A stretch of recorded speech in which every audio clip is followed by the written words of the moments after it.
truth is the most convincing story that maps onto reality, and that's why the central narrative is falling apart. Right now in the United States, people should not be walking around with masks. We must see the central narrative for the fiction that it is. We are Americans. While elections are sometimes messy, this was a secure election. The founders began the fight for human liberty and self-governance, and it's up to us to finish the job. I'll tell you what, we are in a truth emergency right now. This is the end game.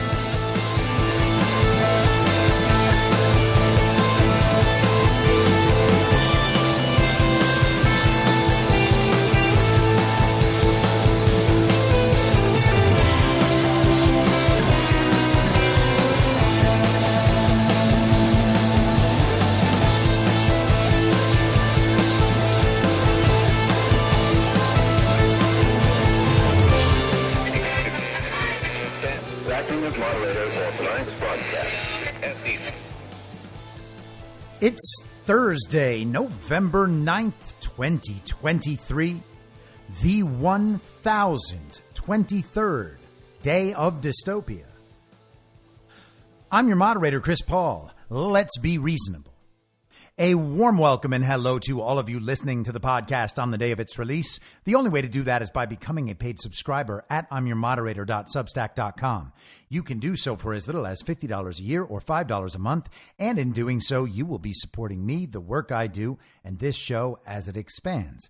And if you can't or you simply don't want to, continue listening to the podcast for free a couple days later on a wide variety of podcast platforms and, of course, Rumble. All I ask is that you share it with your friends. You can find the links to the podcast, the writing, the social media, and the merch site by visiting linktree.com/I'mYourModerator.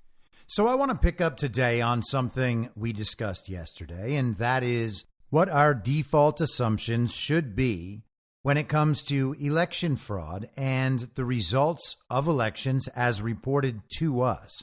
How should we react when we hear something that strikes us as strange or unlikely or maybe even impossible? And I was discussing the results in Kentucky, where Democrat incumbent governor Andy Beshear won over McConnell protege and Trump-endorsed Daniel Cameron, the former Attorney General of Kentucky, a black Republican, by 5 points, while the Republican Secretary of State, the incumbent, and a new Republican Attorney General both won by 21 and 16 points, respectively. People went out, voted for the Democrat communist governor, and then down ticket voted Republican.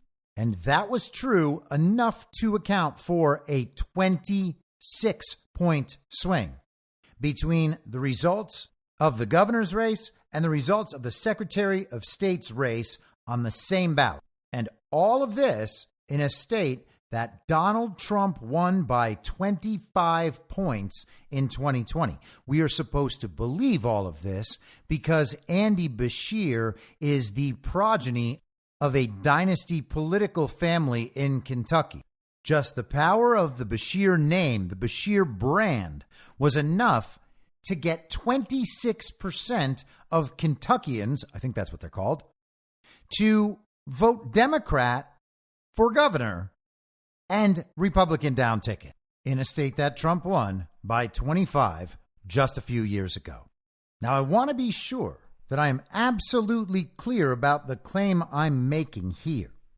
I am not saying that I know beyond a shadow of a doubt or can prove right now that the results in Kentucky as reported are the product of election fraud. I cannot make that positive assertion and back that up with evidence that would, say, convince a courtroom or a group of reasonable skeptics. And it would be very difficult for me to do that because they'd never let me check. The claim I'm making is that when we see a result this strange or unlikely or potentially impossible, we should assume that it's because the election systems are rigged and wide open to manipulation. Now, there are people out there who could look at the overwhelming mountains of evidence that that claim is true, that our elections are rigged and wide open and vulnerable to manipulation, and still declare that they are unconvinced. But the thing is, those people's opinions do not matter. They cannot matter. Our standard cannot be making an argument to the complete satisfaction of someone who is skeptical because they don't want to really understand an issue. They have already assumed a logically impossible position. Their argument rests solely on the authority of election officials and media types and politicians, people who report the numbers, the tellers of the numbers. The tellers of the numbers must be true and honest. They must have great integrity. All of these things are assumed for no reason. At best, it is an argument from authority. At worst, it's an argument from terrible authority that is proven time and time again to be unreliable. There is no other backup there. It's just the appeal to authority. And because that authority is so dominant culturally, and because everybody has been conditioned to listen to that authority and assume that that authority is telling the truth, all the most basic and obvious questions simply do not get asked. People say, well, that is an insane result. That seems like something that could obviously never happen. And the truth is, it's not like Andy Beshear is particularly popular in Kentucky. He's not some hero. He's not beloved by Republicans. He's not a centrist who a state of moderate Republicans will go out to elect, even while voting only Republicans down ticket.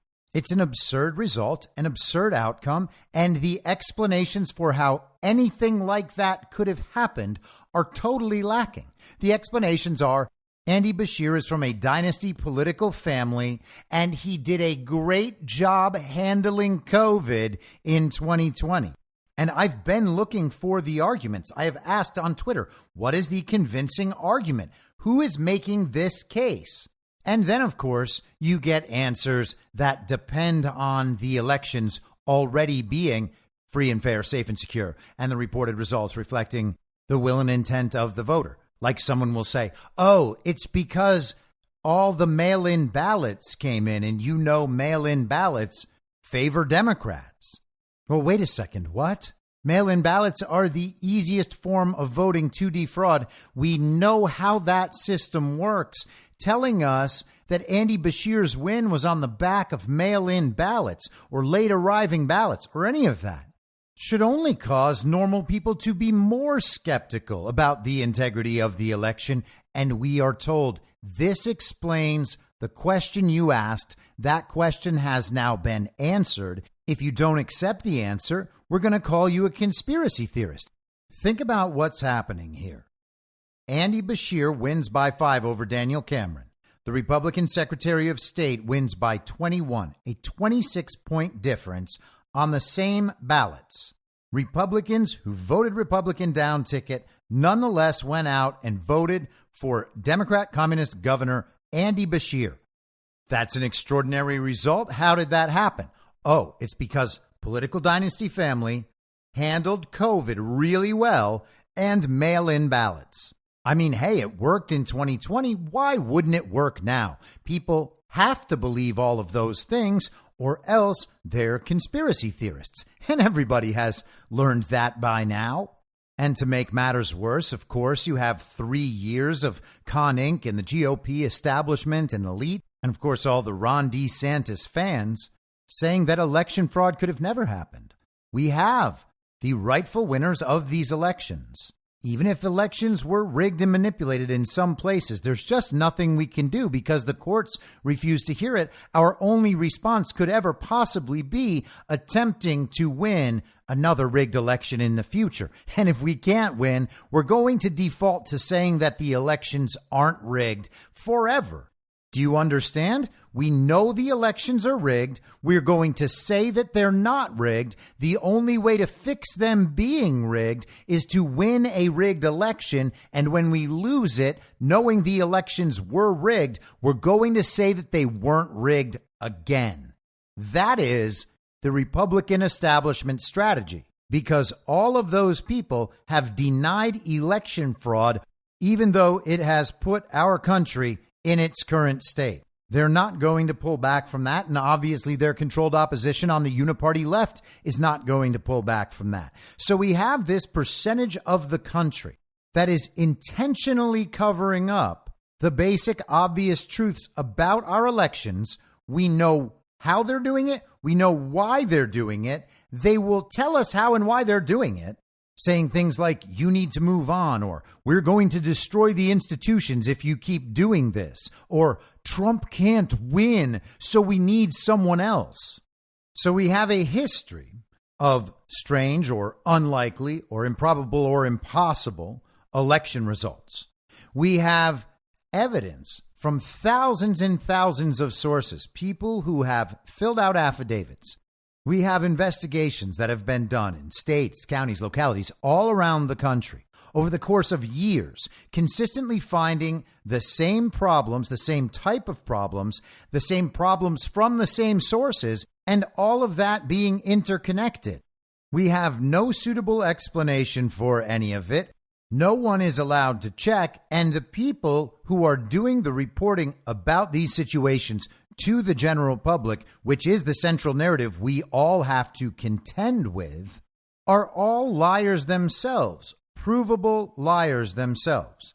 So it should be assumed not only that strange or unlikely or improbable or impossible results are due somehow to manipulation, but that all results are due somehow to manipulation. Because again, elections have consequences. They're important. There is a value to who wins the elections. There is certainly a value to who wins elections in the eyes of the corporations and the donors, the lobbyists, the people involved with funding elections in the first place.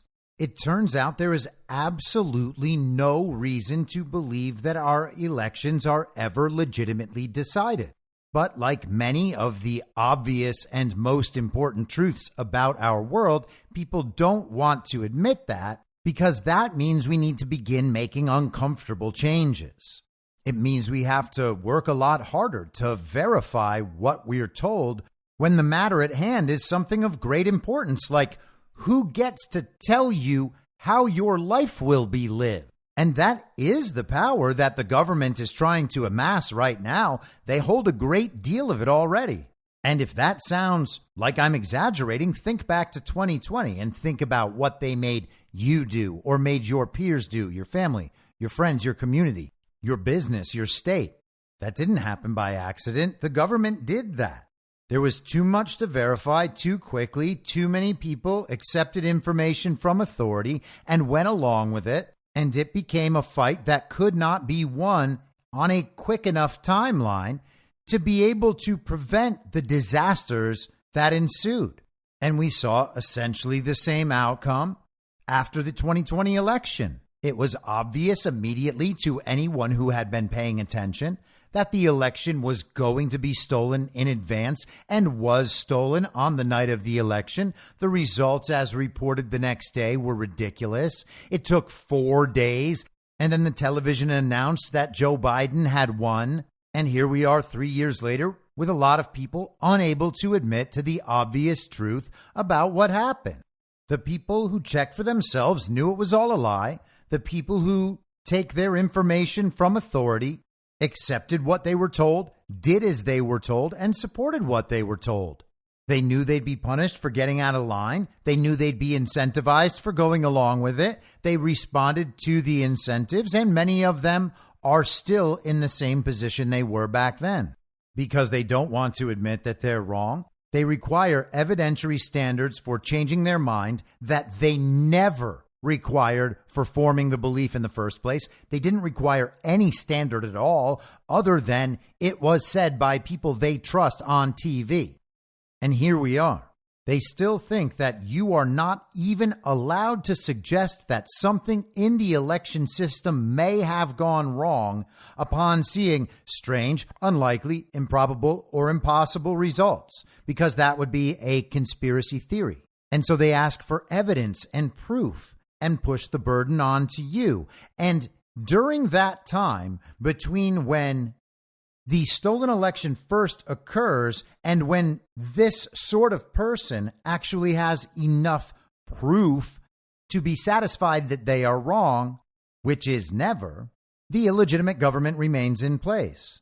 And throughout that time, people of good faith and goodwill, who seem not to be able to understand the actual dynamic at play here, waste all their time trying to provide proof to these people, while these people suggest that what is being provided does not constitute proof at all. They will say it about 2,000 different varieties of proof. They will call each one into some level of question or doubt. They'll say something's been debunked. So it's not on them. It's about whoever has debunked it. They can't get in trouble for being wrong in that instance. That's been debunked. There's no proof. They go through the entire thing, dismiss each and every one of the 2,000 pieces of evidence and say, well, there's no proof of election fraud. And until there is proof, I'm going to stay on this side of things. I'm going to align with the government and the TV, who lie to everybody all the time, because I just haven't seen the proof. We need to break fully out of this paradigm where the only time we are allowed to say something that is obviously true, that we are observing, that we reason, is when it meets an evidentiary standard of people who are wrong about everything all the time and constantly lying to advance their own power. That is an astoundingly bad strategy. The problem in this instance is that you happen to be on the right side of the issue, but you are still thinking in the wrong paradigm. You are allowing the burden of proof to be shifted onto you just because the other side speaks from authority, and that authority is still culturally respected, and it is understood that that should be the default explanation for something. You know the authority is wrong, but you bow to the logical fallacy because within this total inversion, that logical fallacy, the argument from authority, becomes not a logical fallacy at all. It becomes literally how truth is created and verified. It is true when the authority says it, and unless you can prove what the authority has said is wrong, based on other information from the same authority, it remains true forever. Now that, my friends, is insane.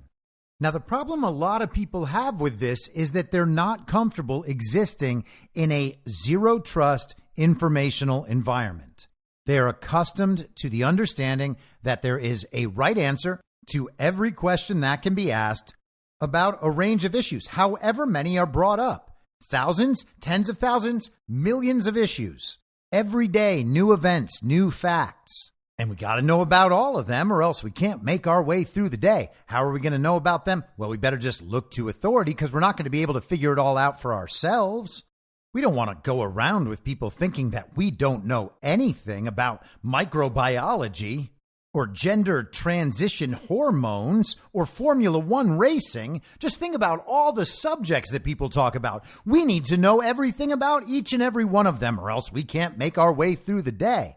What if one of those subjects comes up and we don't know anything? Well, then we turn to authority and do what the authority says.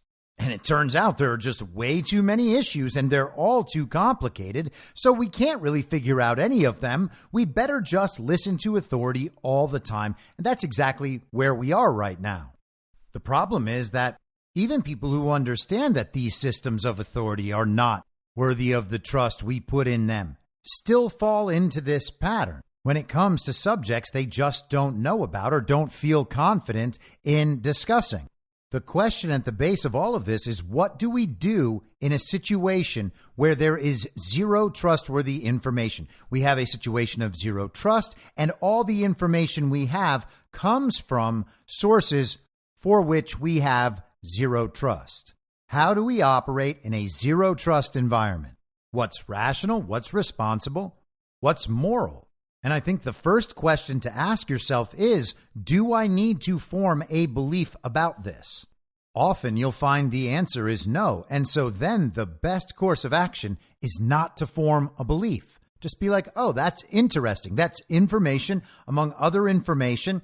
I have this piece of information given to me from this source. I don't know whether it's true or false. I'll just hold on to that. I'll keep it in the back of my head. Maybe sometime in the future, I find new information that either confirms or denies this piece of information, but I'm just going to leave it in question for now, and then you move on. Why should we go about forming a belief and then potentially forming other beliefs based on that one if we don't know whether the information we're getting is trustworthy or not? If there's nothing demanding that we form a belief, you just abstain from believing anything. Take in the information, lock it away, move on. But in a situation where it actually matters whether you're right or wrong and whether or not you're forming a proper belief, you should be able to develop some sort of metric to be able to help you decide which is the rational, justifiable, moral course of action. And then you have to begin asking yourself about trade-offs and consequences. If I form the proper belief, what is the incentive? And if I form a wrong belief, what is the downside of that belief formation? And you can weigh that on both sides. So if I see this election result in Kentucky, and I assume that the election results as reported are correct, and I'm right, well, then nothing happens.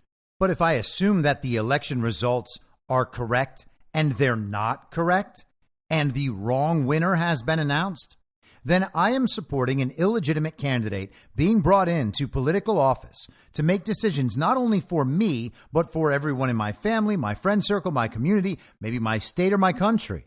And one of the things that illegitimate politician might do while in office is make it even easier to steal elections the next time. If you play this out over time, we could find ourselves in a very, very bad situation, a situation where many of the politicians across the country at every level are actually illegitimate, and they are implementing an agenda the people of the country don't want, and that agenda is actually wreaking havoc in people's lives. That sounds kind of bad. Now, if I assume that the elections are not legitimate and that fraud is producing these strange and unlikely and improbable and impossible outcomes, and I am right, well, then maybe we have prevented the regime from installing this illegitimate politician who is going to be implementing an agenda that the people do not support in any way. That is very important. That's a pretty significant benefit. And what's the downside? What if I assume that the election results are the product of fraud and I turn out to be wrong? Well, then the downside would only be on me and my reputation. And while we are being told by systems of authority that actually harms our democracy by decreasing trust in the system, the opposite is obviously true. Going through and checking the election system with full transparency and examining each and every part of it, finding out and telling the public what is wrong with the system, and then coming to find out that there actually was no problem in this individual case, that in itself provides a benefit to society. That actually strengthens trust in our democracy and in our institutions, in our election system. Simply doubting the system and the information received from authority not only has great benefits, it actually strengthens the system while drastically reducing the downside consequences of making a mistake. Whereas assuming that the system is working perfectly without any reason or any justification to believe that introduces maximum risk for almost no benefit. The benefit only being that people in the system of authority will congratulate you, pat you on the back lightly for helping to increase trust in the institutions. And how Orwellian does that sound? And we are in a zero trust information environment. You should not trust anything you are told on TV or by the media or by anyone else. Which media figure would you say you trust? You shouldn't trust anybody out there to always know what they're talking about and have the ability to always tell you the truth. I don't want you to place that kind of trust in me. You can trust me to try to tell you the truth to the best of my ability, but that's about it. You shouldn't be making life decisions based on Chris Paul said so. Think about the places we're being led because we believe that we must trust someone despite understanding we are in a zero trust information environment. I mentioned the COVID stuff. Think about the vaccines. Think about the election fraud. Think about the Ukraine war. Think about exactly what people lent their support to based on very bad information because they chose to trust someone in a zero trust environment and then eventually found out they were wrong. And it's not like this stuff is up for dispute at this point. People were wrong. They were wrong for a reason. They were wrong because they accepted information from authority, knowing that authority was bad, but they thought they had to believe something. They had to pick a side because it was so important that they couldn't actually verify it for themselves. Last night, in the fake debate for the fake primary, which we will talk about later on, there was a question from a man named Matthew Brooks at the Republican Jewish Coalition who said that we must see this as a moment of moral clarity. Most Orwellian thing I've ever heard. What does that mean? Everyone needs to get on the same page and support the same thing because it is so morally clear what must be done here. You just have to listen to us. You have to do it now. If you doubt us at all, you're a bigot. You got to get on the same page right now or else you're a bad person. Sorry, I know you don't understand it. You're going to have to listen to us because this is a moment of moral clarity. If you don't go along with us, you're immoral. It's rare that we are told so clearly about what we are expected to do and expected to believe and why. But this is the paradigm which we find ourselves locked into. And so with that in mind, let's consider a report from today in an outlet called Jewish Insider. This is tweeted out by that outlet's editor, Josh Kraushaar. And he's summarizing a piece from an outlet called honestreporting.com. Reuters, the Associated Press, and CNN, all of which published photos from Palestinian photographers taken in the first hours of the October 7th Hamas attacks, scrambled overnight to distance themselves from allegations that they, as well as the New York Times, had advance warning of the terror attacks in Israel, Jewish Insider's executive editor Melissa Weiss reports. The images represent some of the earliest footage of the attacks and were taken by Palestinian photographers who accompanied Hamas terrorists into Israel on October 7th.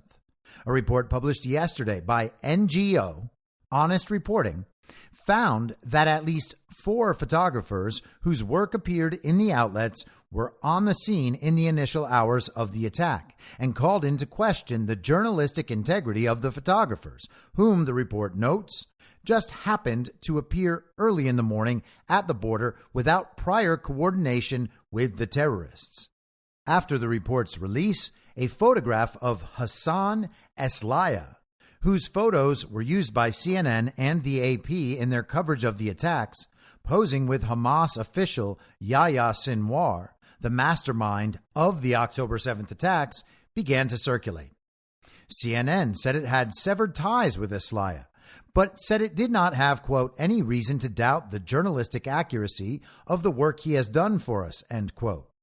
Reuters said it, quote, did not have a prior relationship, end quote, with 2 of the named freelancers, and, quote, categorically denies that Reuters had prior knowledge of the attack or that we embedded journalists with Hamas on October 7th, end quote. The AP also denied prior knowledge of the attack, saying its role, quote, is to gather information on breaking news events around the world, wherever they happen, even when those events are horrific and cause mass casualties, end quote. The New York Times has not, at the time of this printing, issued a statement on the issue. Israel's National Public Diplomacy Directorate, which is part of the Prime Minister's office, demanded immediate action, calling the photojournalists, quote, accomplices in crimes against humanity, whose, quote, actions were contrary to professional ethics. The government press office sent a letter to the bureau chiefs of the AP, Reuters, CNN, and the New York Times asking for clarifications. JI's Lahav Harkov reports, and JI, again, is Jewish Insider. Former Defense Minister Benny Gantz, who sits in Israel's war cabinet, took the condemnation a step further with an implicit threat, saying on X, formerly Twitter, journalists found to have known about the massacre and still chose to stand as idle bystanders while children were slaughtered are no different than terrorists and should be treated as such, end quote. HonestReporting.com, the NGO, who initially reported this and brought the evidence that they believe proves this case, covered it this way. On October 7th, Hamas terrorists were not the only ones who documented the war crimes they had committed during their deadly rampage across southern Israel. Some of their atrocities were captured by Gaza-based photojournalists working for the Associated Press and Reuters news agencies, whose early morning presence at the breached border area raises serious ethical questions. What were they doing there so early on what would ordinarily have been a quiet Saturday morning? Was it coordinated with Hamas? Did the respectable wire services, which published their photos, approve of their presence inside enemy territory together with the terrorist infiltrators? Did the photojournalists who freelance for other media, like CNN and the New York Times, notify these outlets? Judging from the pictures of lynching, kidnapping, and storming of an Israeli kibbutz, it seems like the border has been breached not only physically, but also journalistically. Now, because it is catnip to normie conservatives to always go after the media, and by the way, the media generally always deserves it, and because they are dead set on making the case that the global state propaganda media, the media mouthpieces of the global regime, are somehow anti-Semitic despite being owned by Jews, they believe that they had a real winning narrative here that promotes multiple aspects of their narrative agenda.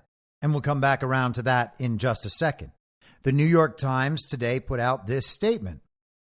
The accusation that anyone at the New York Times had advanced knowledge of the Hamas attacks or accompanied Hamas terrorists during the attacks is untrue and outrageous.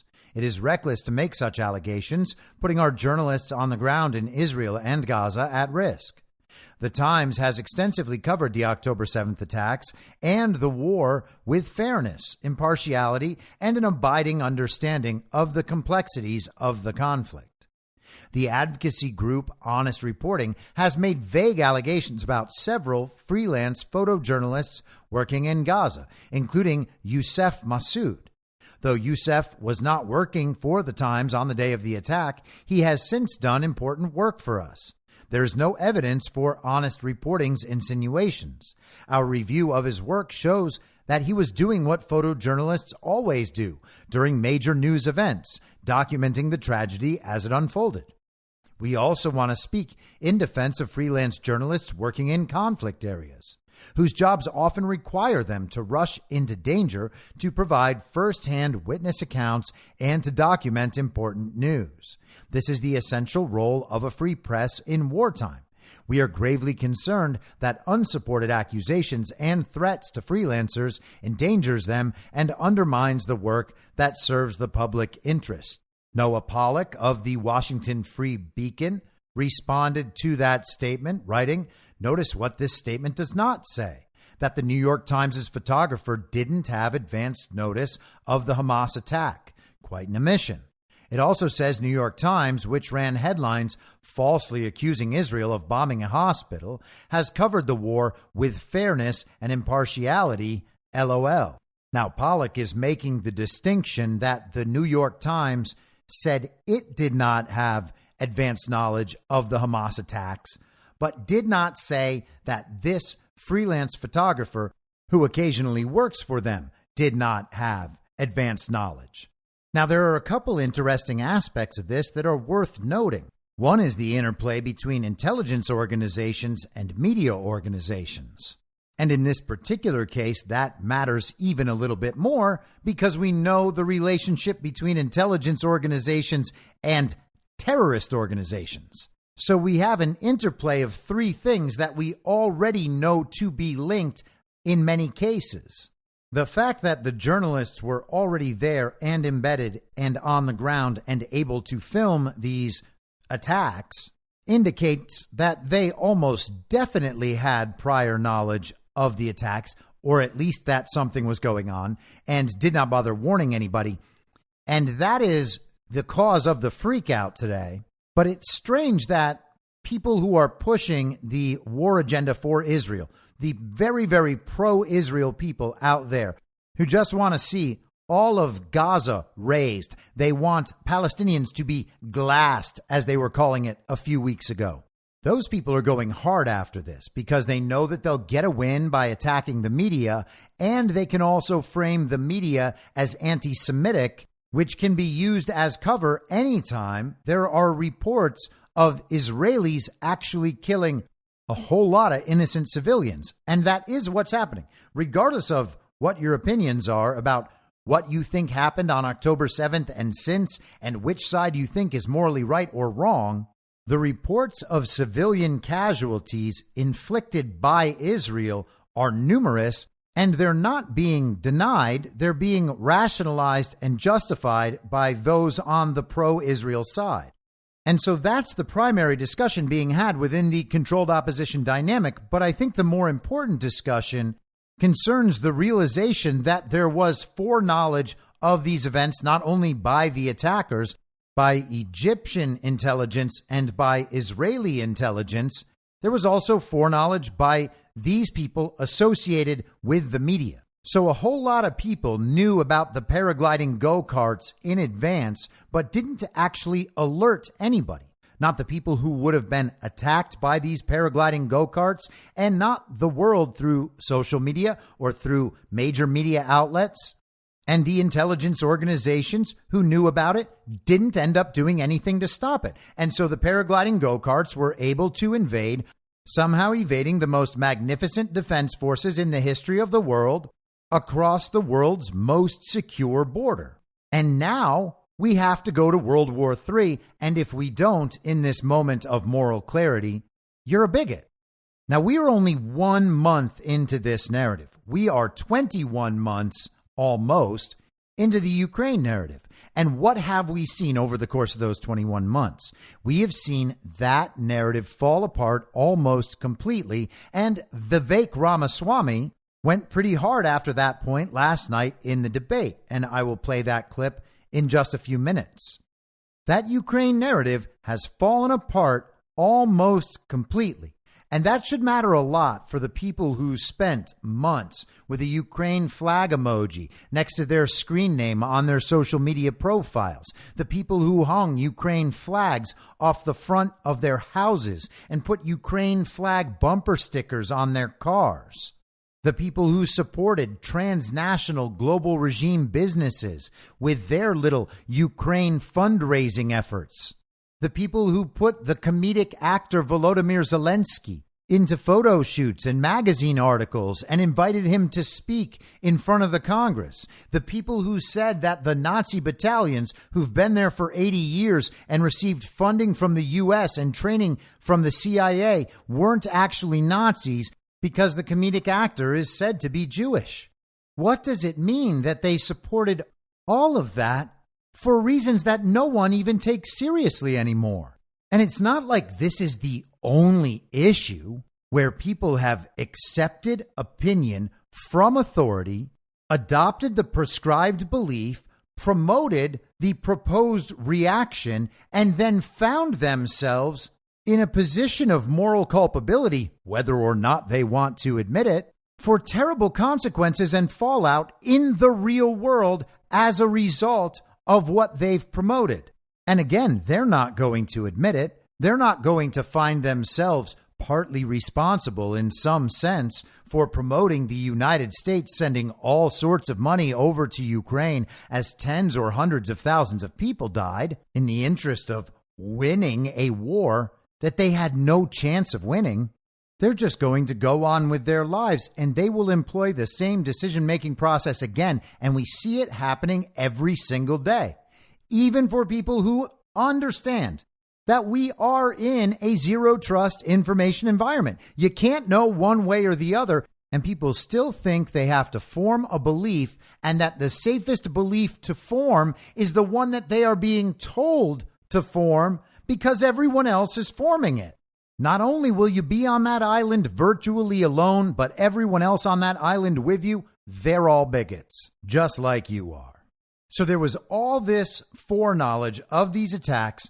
No one was warned about any of it. And here we are, a month later, we still don't know how it's possible that the intelligence agencies with foreknowledge were unable to stop any of these attacks across what is ostensibly the most secure border in the world.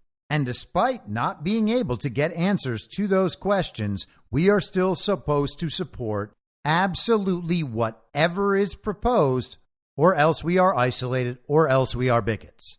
And the event in question, we have been told, is Israel's 9/11, as if none of that story has fallen apart. So how would we have reacted if we were properly respecting the zero trust information environment we found ourselves in a month ago when all of this was first going down? If we refused to accept the belief from authority and turned out to be wrong, we would be accused of disbelieving the media and these sources of purportedly authoritative information, and we would face claims that it's because of our anti-Semitism, our anti-Jewish bigotry, that we did not believe the story. And depending on how sensitive we are to hearing that for the 17,000th time, maybe it would really hurt our feelings. But there would be very little real-world impact. I suppose they would argue that us failing to support them quickly enough would delay American support to the region coming in from the fake president, who they all pretend is the real president, of course. And at the end of some hypothetical causal chain, then we would be responsible for more suffering of the Israeli people. That is the case they would probably make. But if we doubted the main story given to us from authority and turned out to be right, and our doubts were justified, as they have been across the entire range of other issues that we can point to, most particularly the Ukraine story that we were just told 21 months ago, then we would have properly abstained from supporting a military effort that would result in countless deaths and unbelievable destruction on bad information. And perhaps our protest against all of that may actually preserve the lives of innocent civilians, and it may protect the property and homes of innocent people. And what about the alternative? If we had believed the central narrative, the official story as given to us from these systems of authority right at the very beginning and been right, then we would still be probably going overboard, as all of these people are, in terms of what the response would be. And if we had been wrong about that while going along with it, then we would be downright evil for the umpteenth time in a row.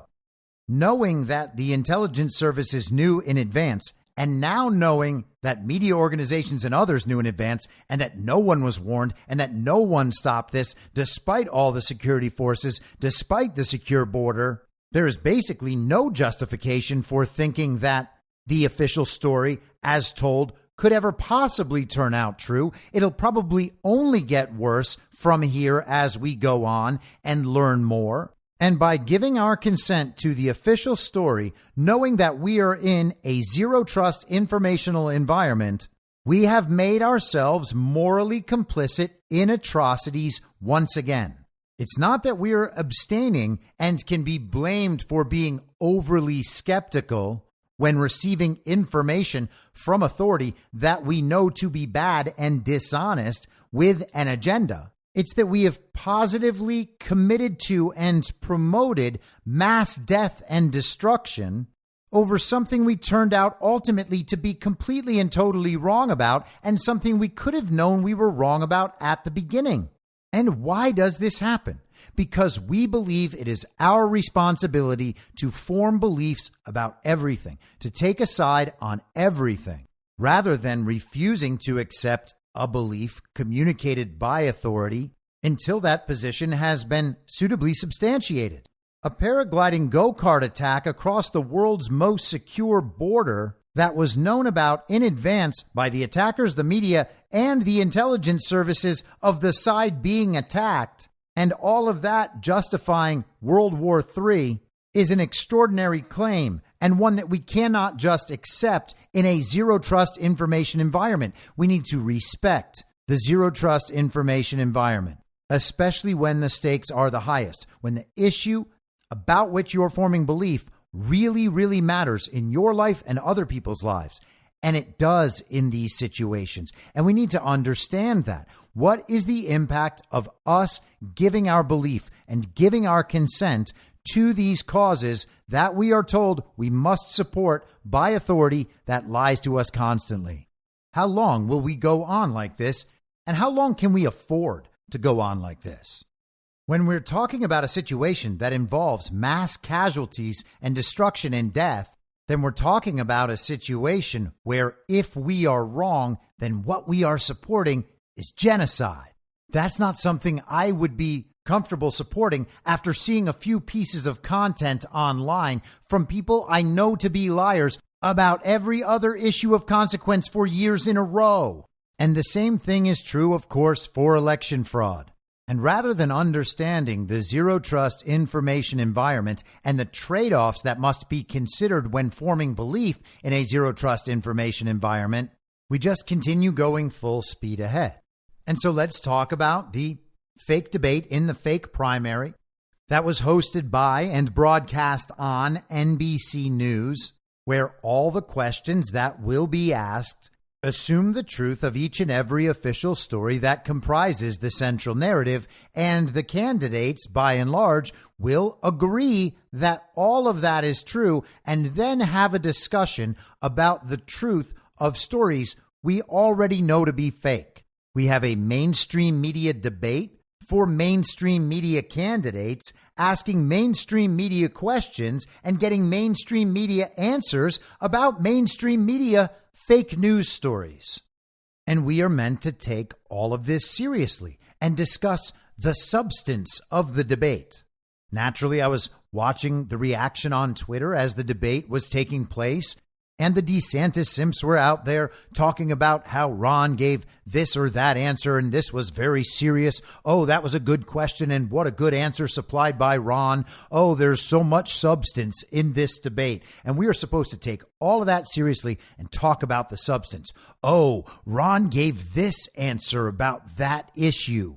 Ron was really connecting with the standard issue villagers down there in Normieville.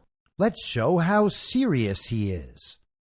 But the event was not serious. It was a clown show. It was the least serious of the three fake debates so far. In the last, just over a year, Ron DeSantis has lost a debate to Charlie Crist in the governor's race in Florida last year. He has lost 3 debates, not only to the people on stage, but to Donald Trump, who has not participated in any of the debates, and in a few weeks he is going to lose another debate to Gavin Newsom. Ron DeSantis is not a good debater. Ron DeSantis is a politician of mediocre capabilities and virtually no ideas, who for a time seemed confident and like a strong leader on television while the TV was presenting him as such, and everyone else was constantly talking about how great Ron DeSantis was. The comedian and podcaster Russell Brand put up a poll on X, formerly Twitter, asking who the winner of last night's debate was. The options he presented were Donald Trump, Vivek Ramaswamy, and Nikki Haley. Ron DeSantis wasn't even an option on that list, and the results so far have Donald Trump up 58% to Vivek's 37%, with 5% remaining for Nikki Haley. It wasn't even worth asking if Ron DeSantis won the debate, because everyone who watched it knows Ron DeSantis didn't win the debate. The only people who don't understand that are the people who are in love with Ron DeSantis, because they believe that Ron DeSantis is the policy of Donald Trump without that abrasive personality. He's Donald Trump, but without the problems. He's the Donald Trump that they can present to their liberal friends without their liberal friends' heads exploding. In fact, some of their liberal friends are even willing to jump on board with Ron DeSantis because they know that the Joe Biden thing didn't work, but they don't want to actually admit that they were wrong about Donald Trump. Ron DeSantis is not a serious candidate. He's not a serious debater. He is an absolute zero on the debate stage. His responses, like Nikki Haley's, are canned and rehearsed and he is robotic when he is delivering them. When he's not answering, he's looking around at the other candidates and making the weirdest, worst faces that anyone has ever seen. Each and every one of these debates has supplied footage of Ron DeSantis making terrible faces that make him look just as bad, if not worse, than his boots with the lifts in them. Last night's debate was not serious and should not be seen as serious. It should not be analyzed as serious because it was not serious.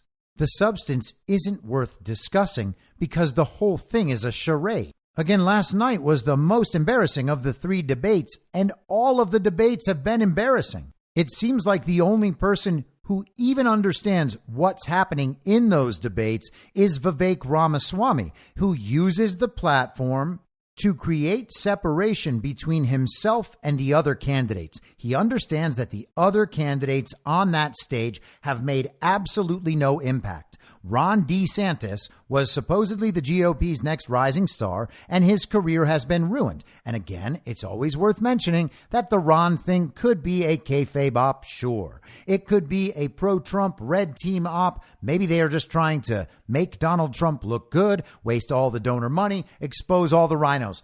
I get the rationale 100%, and that interpretation may ultimately turn out to be correct. But if that interpretation is not correct, and this is real, then we need to understand it and analyze it as real. And certainly the people supporting Ron DeSantis are real people.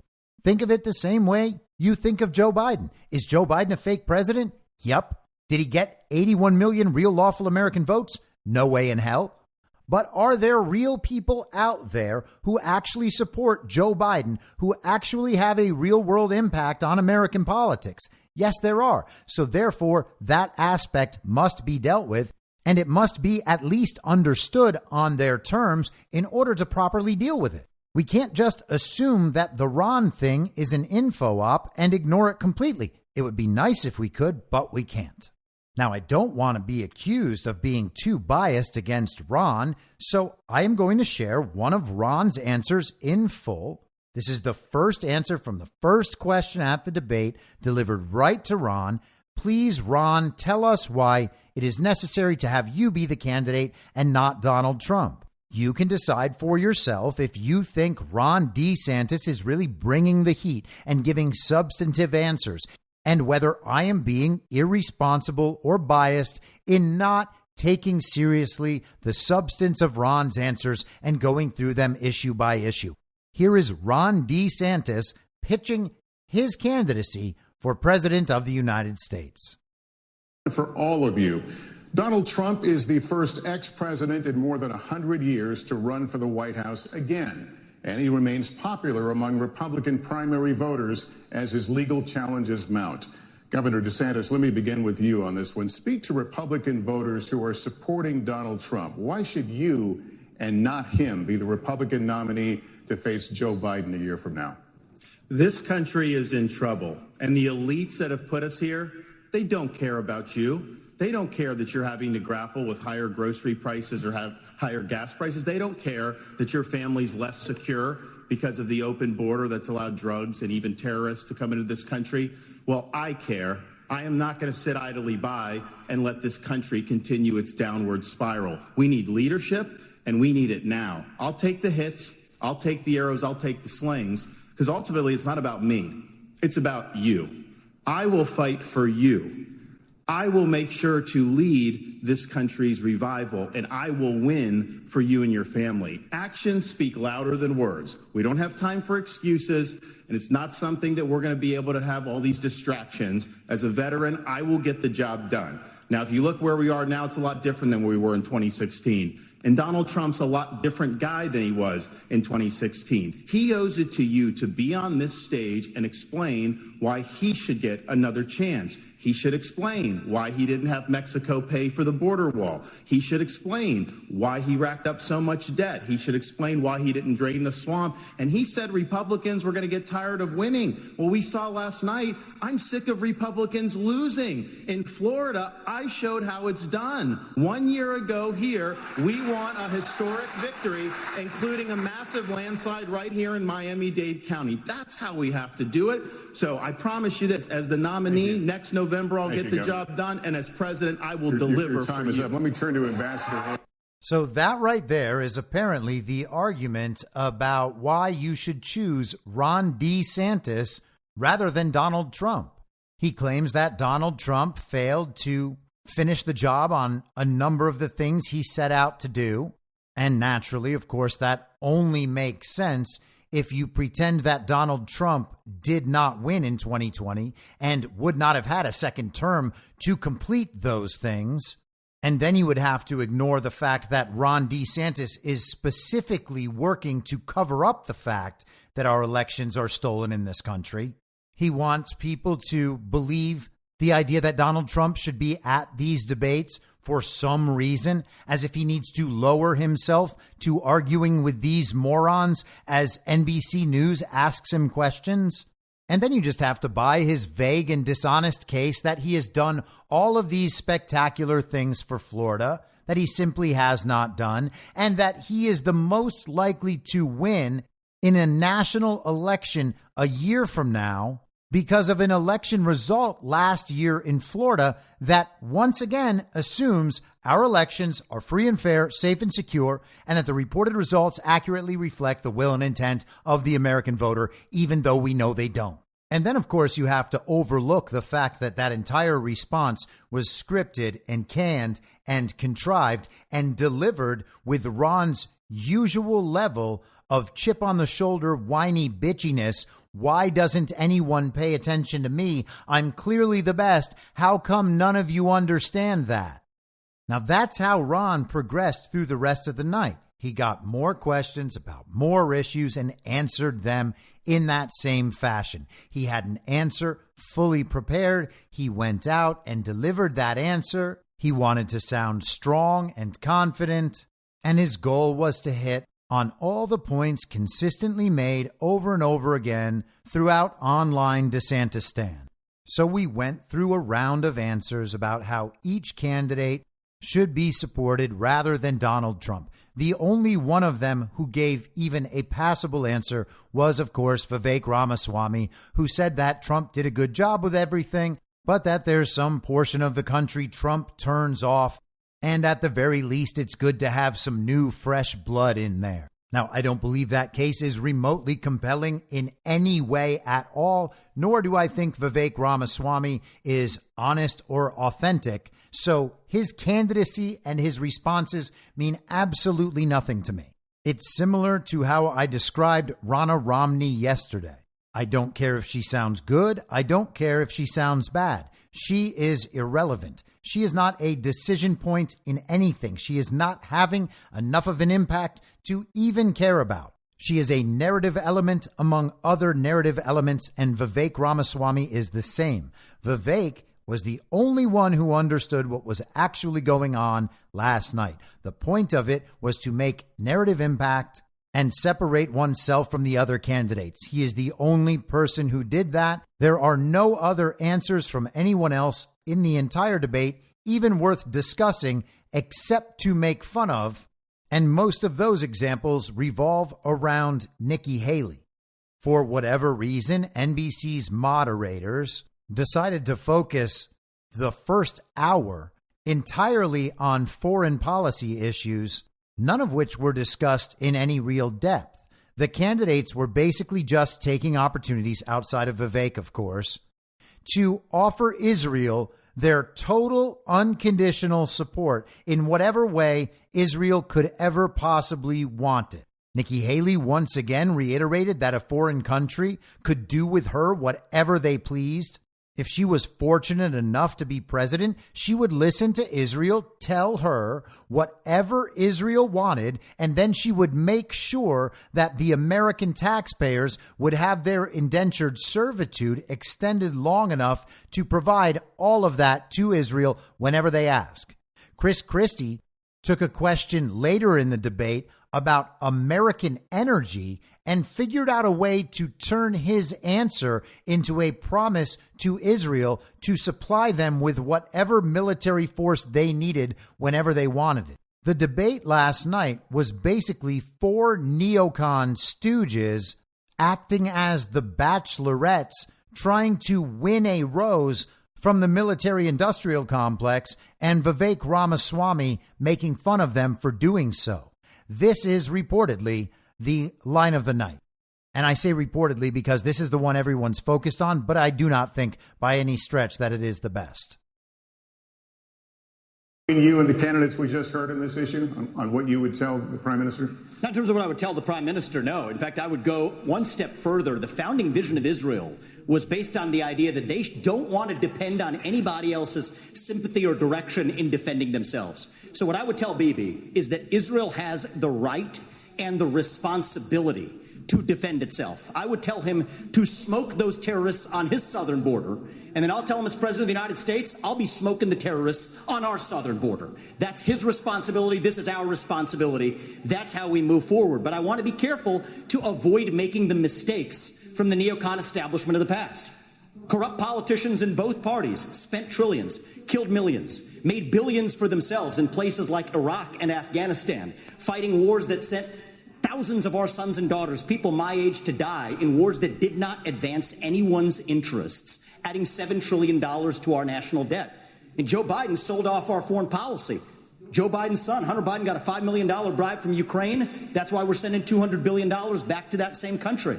The fact of the matter is the Republican Party is not that much better. You have the likes of Nikki Haley, who stepped down from her time at the UN. Bankrupt or in debt was her family. Then she becomes a military contractor. She joins the board of Boeing and otherwise, and is now a multimillionaire. So I think that that's wrong when Republicans do it or Democrats do it. That's the choice we face. Do you want a leader from a different generation who's going to put this country first, or do you want Dick Cheney in 3-inch heels? All right, In Mr. which Ramaswamy. case we've got two of them on stage Mr. tonight. Ramaswamy, thank you. Senator, Do you want Dick Cheney in 3-inch heels? In which case, we've got two of them on stage tonight. And he's talking about Nikki Haley and, of course, Rig D. Meatball, who wears high-heeled cowboy boots thinking he can just get away with it. Oh, they're cowboy boots. No one will ever notice that I'm trying to make myself 3 inches taller. He can barely walk in those things. And again, more video from last night of Ron DeSantis waddling around the stage, unable to properly balance and move smoothly on his high heels. Vivek Ramaswamy absolutely crushed Nikki Haley and Ron DeSantis last night, embarrassing them on multiple occasions, and I will share some more of that. But while doing so, he was actually blowing up some pretty significant mainstream media and uniparty narratives. Now, again, I want to be clear that I don't think Vivek is honest or authentic. I do not think he's a good candidate for president. I do not think that his debate performances mean that he should be considered for vice president. I do not support Vivek Ramaswamy for any political office whatsoever and do not want to see him put in Donald Trump's cabinet on the basis of his performance in this fake primary either. But as I said before, the point is not to analyze the substance of any of this. The point is to analyze the narrative impact, because the narrative impact is more real in its substance than whatever these irrelevant, insignificant also-rans are saying on stage in a fake televised debate. Blowing up the neocon establishment and making fun of Dick Cheney and talking about how bad the military-industrial complex has been in guiding our country over the past few decades is actually significant. And doing it on that stage, watching those candidates react in horror to what he's saying, and then showing the country that they are all representatives of exactly that military-industrial complex is actually quite effective. Again, if all of this fake primary is just a pro-Trump red team op, congratulations to everyone involved. I will be happy to offer my apologies for where I might have said bad things about these awful politicians. If in fact it turns out that they're just playing a part, playing a role, and helping the country understand what the America First agenda is all ultimately about, helping to expose the uniparty right as we expose the uniparty left. If they're all doing that, then great. But if they're not doing that, then that means they are all complicit in the cover-up of our stolen elections and in supporting the legitimacy of an obviously fake president who is totally corrupt, totally incompetent, and totally demented.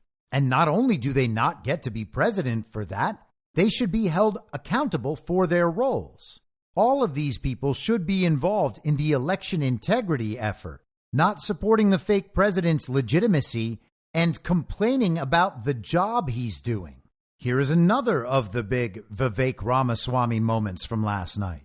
The candidates were all engaged in a discussion about TikTok, said to be the Chinese spyware app for the CCP. And for the most part, they were going after Donald Trump for saying that he was going to ban it, but never being quite able to because the courts stopped him. Now, Vivek is on TikTok, and so Nikki Haley went after him for that. Here is Vivek. I want to laugh at why Nikki Haley didn't answer your question, which is about looking at families in the eye. In the last debate, she made fun of me for actually joining TikTok while her own daughter was actually using the app for a long time. So you might want to take care of your family first. Leave my daughter out of your voice. Adult daughter. The next generation of Americans are using it. And that's actually the point. You have her supporters propping her up. That's fine. Here's the truth. You're just the easy scum. answer is So Vivek Ramaswamy calls Nikki Haley out on her hypocrisy for saying that it's bad that he is using TikTok, despite the fact that she allows her daughter to use TikTok. Vivek is pointing that out. Nikki Haley attempts to slam Vivek in her comeback and says, "Keep my daughter's name out of your voice." Maybe she was trying to sound like Will Smith at the Oscars. And then he points out her hypocrisy and she says, "You're just scum," which I suppose now must count as presidential. I mean, it's being said by Nikki Haley, who is a woman of color and a very serious candidate, a former UN ambassador, a board member of defense contractors, a very serious, more traditional politician, saying that someone else on the debate stage is just scum because she's just so offended and so upset. Now, that standard of not talking about politicians' children does not apply to Donald Trump, and it has never applied to Donald Trump, not even from other Republicans. Everyone's allowed to go after Trump's kids all the time. Everyone knows that, but not Nikki Haley's kids. I mean, this is Nikki Haley. The rules apply to Nikki Haley. The rules don't apply when it's Donald Trump, but only Trump. You can say whatever you want about Trump. You can say whatever you want about Trump's kids, but not Nikki Haley's. And now that Vivek has broken that rule, Nikki Haley gets to break the rules too. And she has to come out as strong and confident. I mean, she's a woman. She can't just respond with grace or intelligence. So she says, "You're just scum," to the candidate who's been embarrassing her all night in the debate. Nikki Haley is having her turn as the very serious candidate, and she got embarrassed by Vivek Ramaswamy over and over again last night. She was completely taken off her game the entire time. At one point, she actually tried to respond to Vivek's comment about being Dick Cheney in high heels. Here's the response she gave later on, after apparently someone on her campaign or close to her fed her a line that they thought was going to just bring down the house. They're 5-inch heels, and I don't wear them unless you can run in them. We got two of you on stage. The second thing that I will say is I wear heels. They're not for a fashion statement. They're for ammunition. I mean, what in the world was that? Was she trying to sound like a Southern gentle lady? You shouldn't wear them unless you can run in them. And then she's just looking up at the ceiling wistfully, flirtatiously. "Look how charming I am, everybody." And then she says, "I wear heels. They're not a fashion statement. They're for ammunition." But what in the world does that mean? That doesn't mean anything. Does she have a high heel cannon that shoots high heels at anyone Nikki Haley considers scum? Does she hold ammunition in them? Are they like some sort of James Bond spy heels that have a little gun inside them and she can just fire them at the candidates she considers scum, what in the world is she talking about? But it was actually even a little stranger than that, because whoever runs her Twitter account, it's clearly not her, tweeted out the same line while Nikki Haley was on the debate stage, which made her look even more inauthentic than she already does, which should be impossible. Now, every candidate on that debate stage is totally inauthentic, and that includes Tim Scott, who would answer questions and then sound like he was running out of batteries. His voice would get lower and slower and less confident over time. And then you have Chris Christie, who seems like he is always offended by something and portrays himself as the guy who's really going to fight back against these big problems. He has the strength and intestinal fortitude to do what others can't, like actually fit entire humans inside their intestines. Now, as I said, most of this debate was pointless. It was substance-free. The only substantial takeaways revolve around how some answers Vivek Ramaswamy may have affected public narratives. He went after Ronna Romney, of course. He went after NBC News as well. And he took them to task on how they had pushed the Russia hoax. And as I said before, you can always score easy points with Republican normies by going after the media. It was true and relevant and kind of based 10 years ago. And now it's just red meat for low information Republican voters. Check out this clip and imagine yourself as one of these low information Republican voters, a standard issue uniparty right villager who is just beginning to figure out that maybe it's not a good idea to keep sending our money to Ukraine.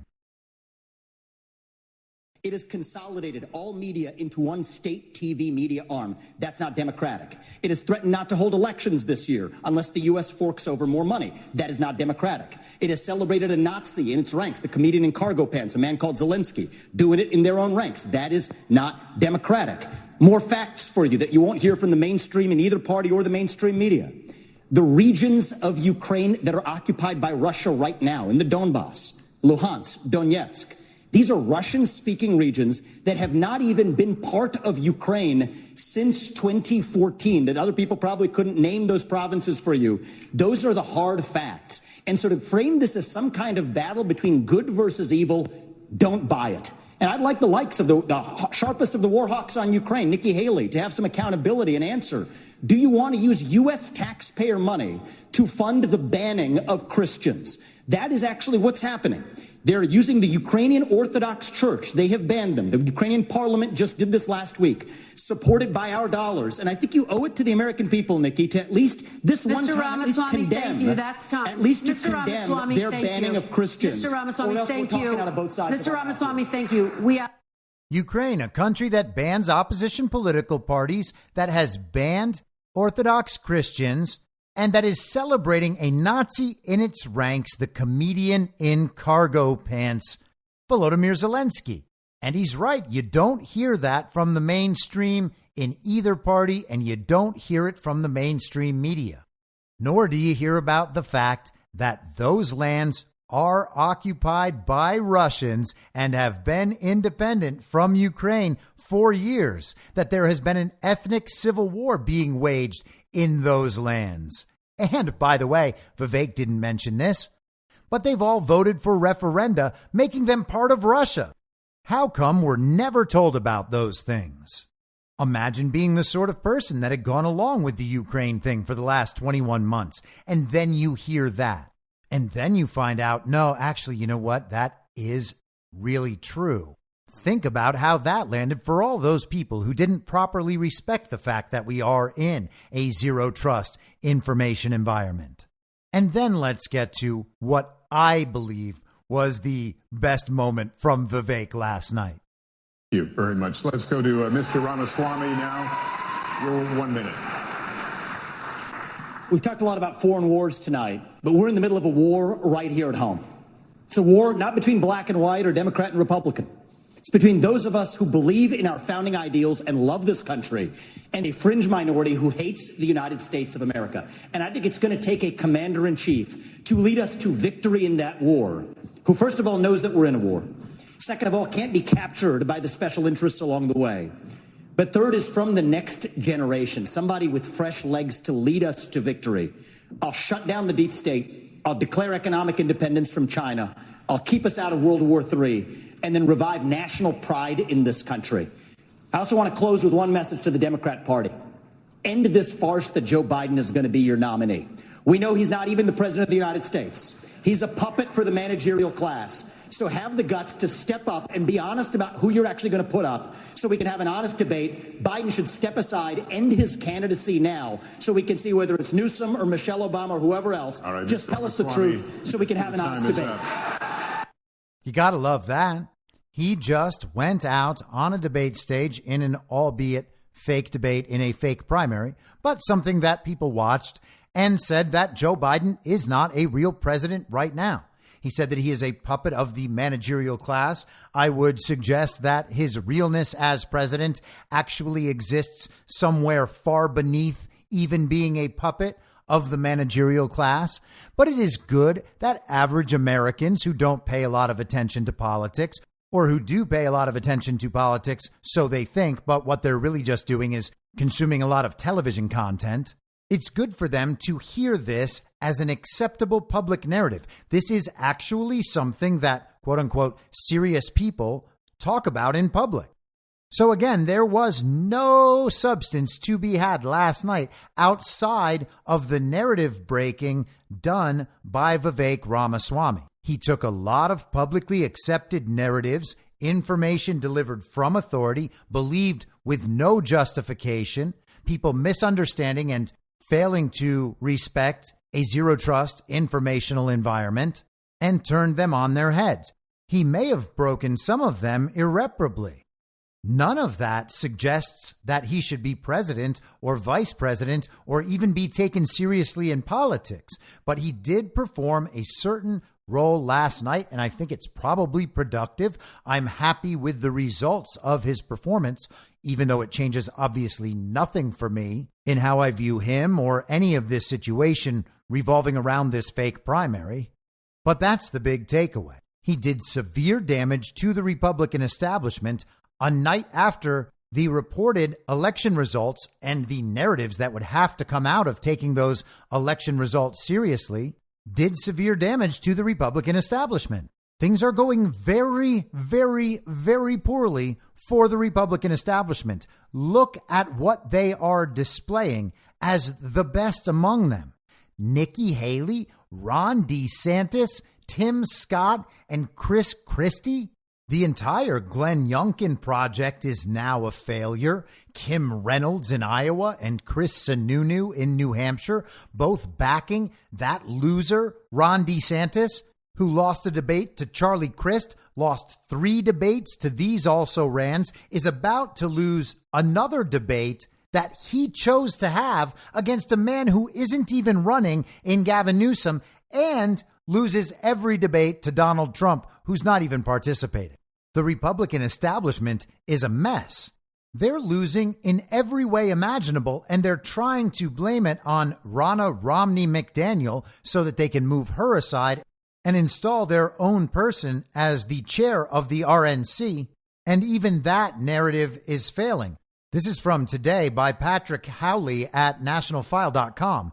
Ronna Romney McDaniel claims on video that the RNC did not engage in the Virginia loss because Glenn Youngkin said the RNC wasn't needed.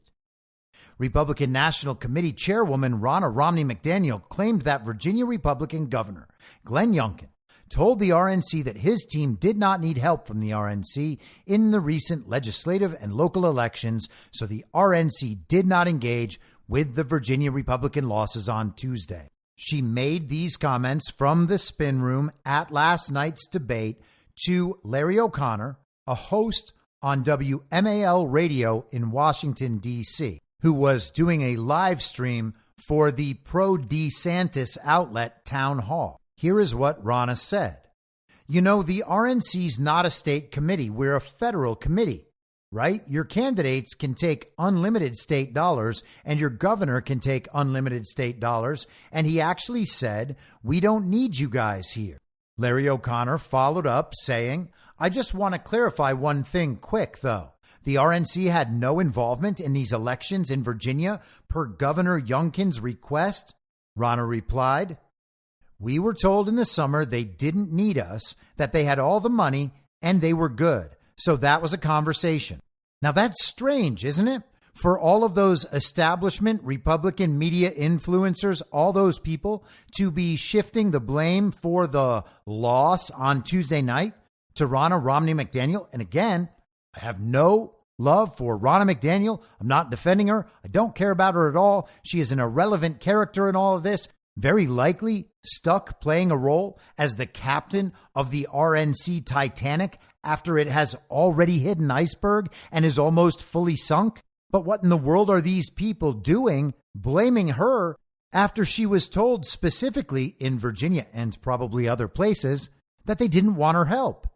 And again, we're talking about people who treat Ronna McDaniel as some proxy for Donald Trump because they say Trump supported her as RNC chair. And he may have supported her to some extent. He may have said, yeah, let's just keep Ronna there because the RNC doesn't matter at all. But how about that? They are just striking out again.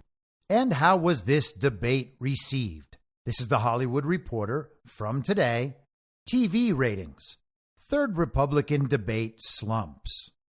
The TV audience for the third Republican presidential primary debate fell off considerably on Wednesday. The CMA Awards also narrowly avoided posting its smallest viewer tally ever.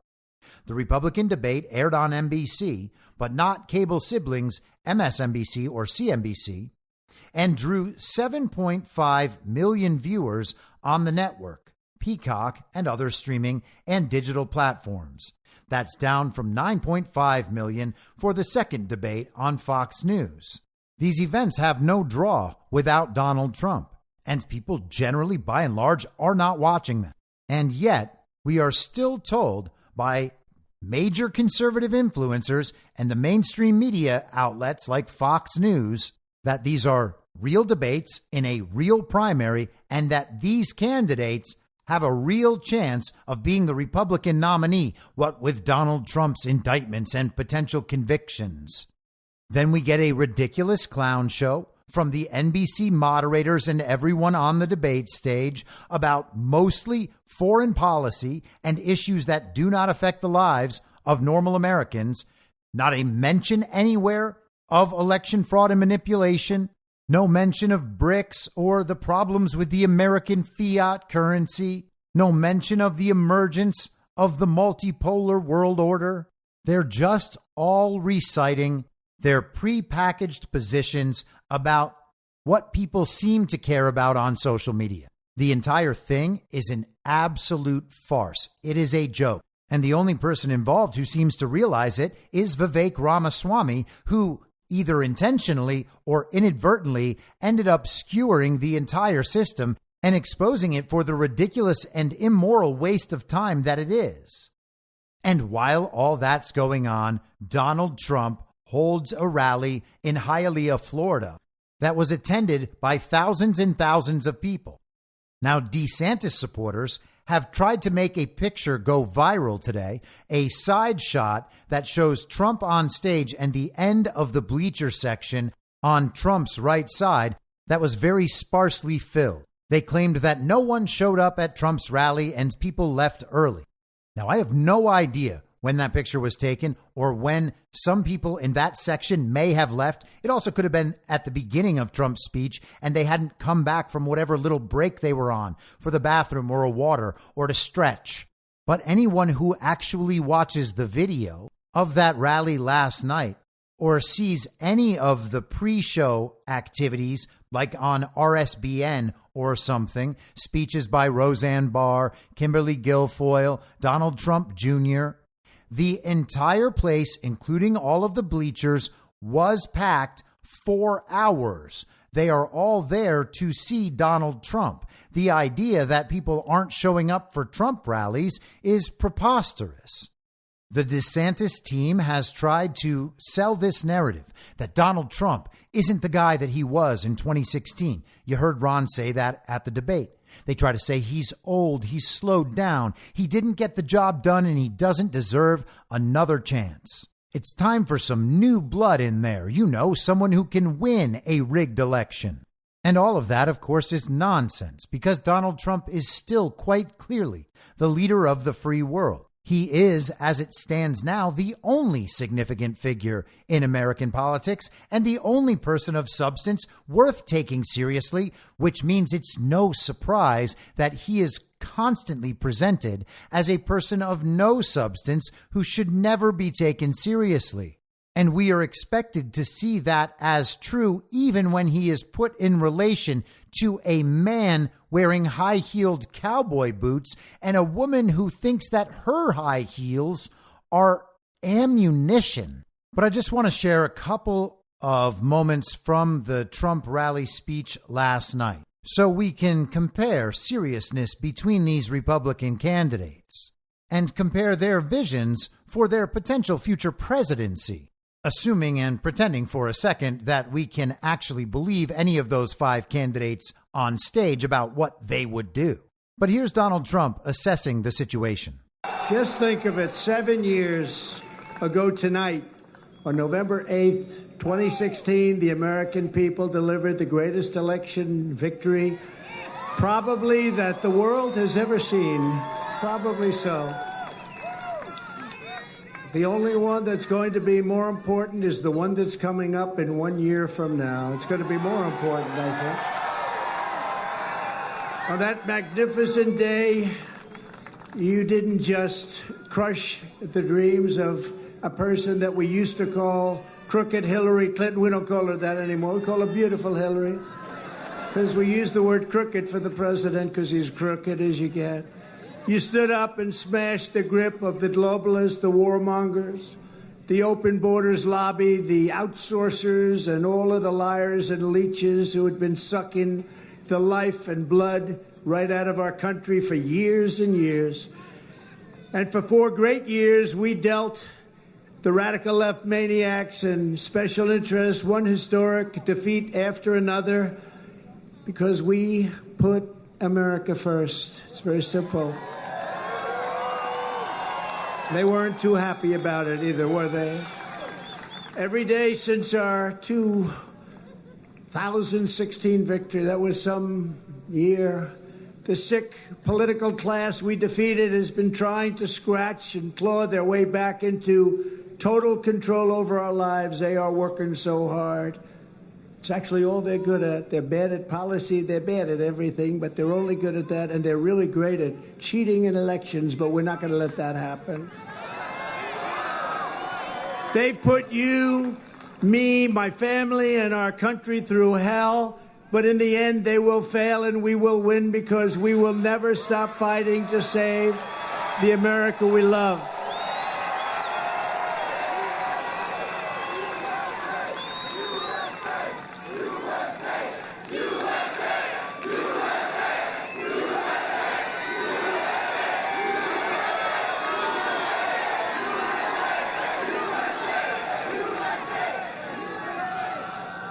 Crooked Joe Biden and the radical left Democrats are turning the United States into communist Cuba. Does that sound like a sparsely attended, low-energy performance by Donald Trump? Is he not the guy he was in 2016?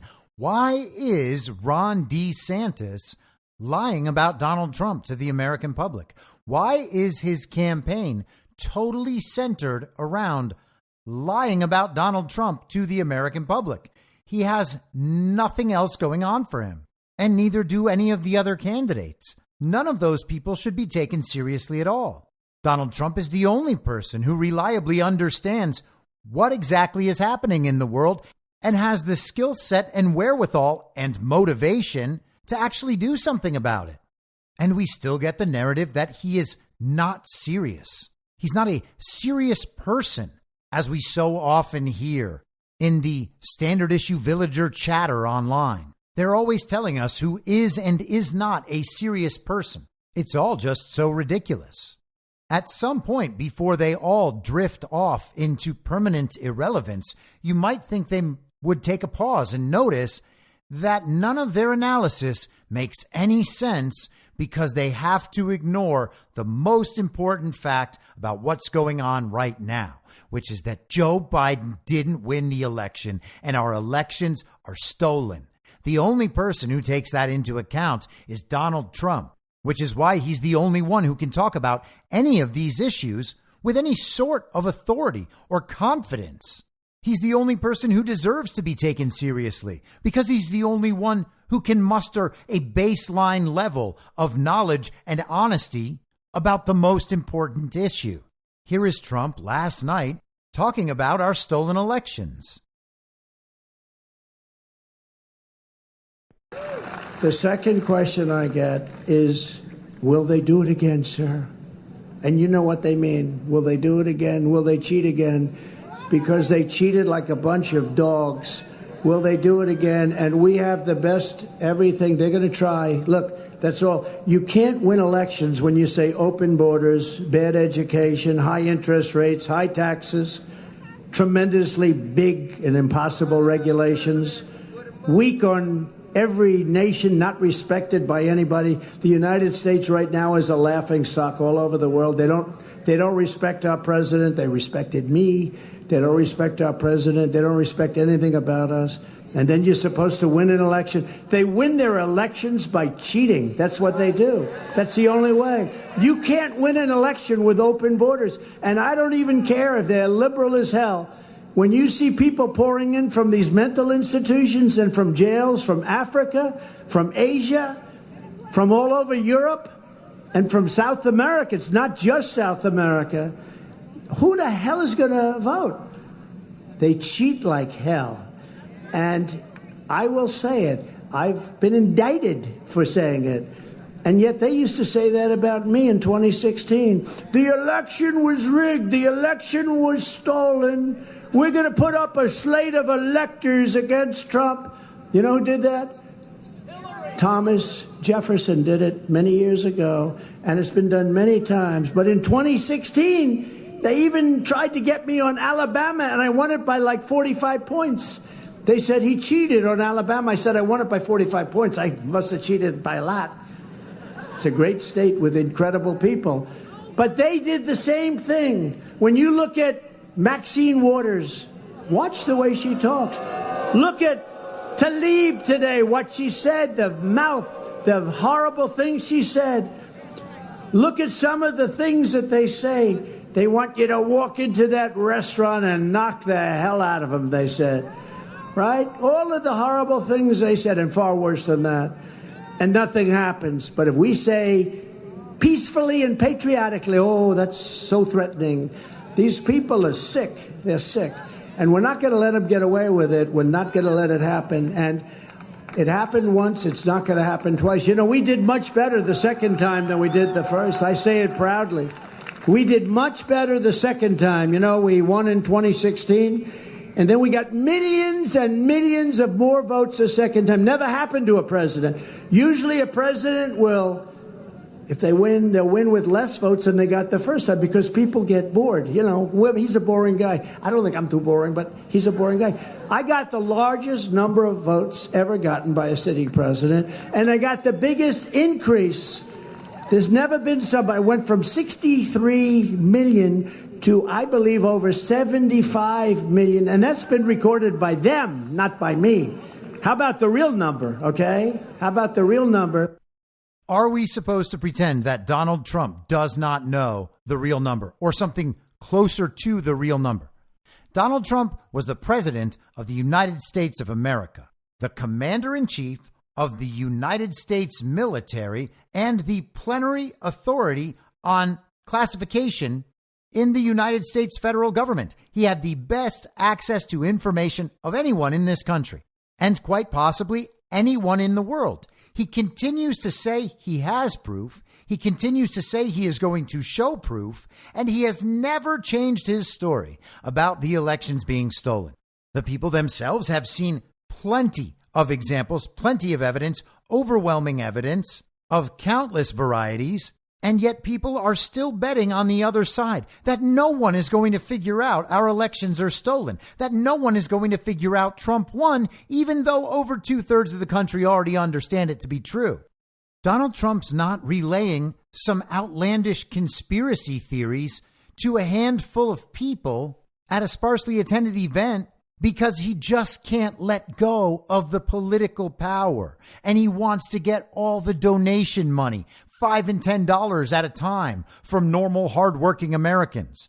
What a ridiculous story. That anyone believes that is only further proof of how much a person's judgment can be eroded based on the incentives and punishment structure within the party of false decorum.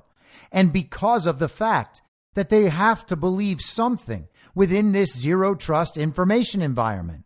People keep making the same mistake over and over and over and over and over again because they don't want to admit that they might be wrong about all of these things they just don't know at all. At some point, people are just going to have to make the conscious decision to wake up and accept that they were wrong. Because if they haven't already run out of time, they're going to do it real soon. And the stakes are real high. So let's leave on this. This is Donald Trump from last night talking about how this is the final battle. Because this race is not just about beating Crooked Joe, it's about defeating the entire rotten, corrupt, and tyrannical establishment right now that you have in Washington, D.C. Nobody thought we'd see this. This election will decide whether power in America belongs to them forever or whether it belongs to you, the men and women who make this country great, who make this country run. 2024 is our final battle. Stand with me in the fight. We will finish the job that we started so brilliantly 7 years ago. We never had a country like we had just 3 years ago. The job we did things that nobody thought were possible. 1 year left until this election. The future of America is to be decided, and in a zero trust information environment, people are still accepting the official story within the central narrative about Donald Trump delivered to them by people who they know lie about everything. And those are the people determining for everyone else who the serious ones are. I'll be back tomorrow at the same reasonable time on the same reasonable podcast network. I don't have a network. Masks and lockdowns don't work. They lied to you about a pandemic. And Joe Biden will never be president. In my mind, that's the end game. If you're listening to this episode for free, you can support me and support the show and the work I do by signing up for a paid subscription at imyourmoderator.substack.com. You can do so for as low as $50 a year or $5 a month. Comes out to under a quarter per episode, and you'll blast right through the paywall for all of the writing. The merch store is www.cancelcouture.com, and you can find everything else by heading to Linktree, linktree.com/imyourmoderator. And I'll see you soon out on the range.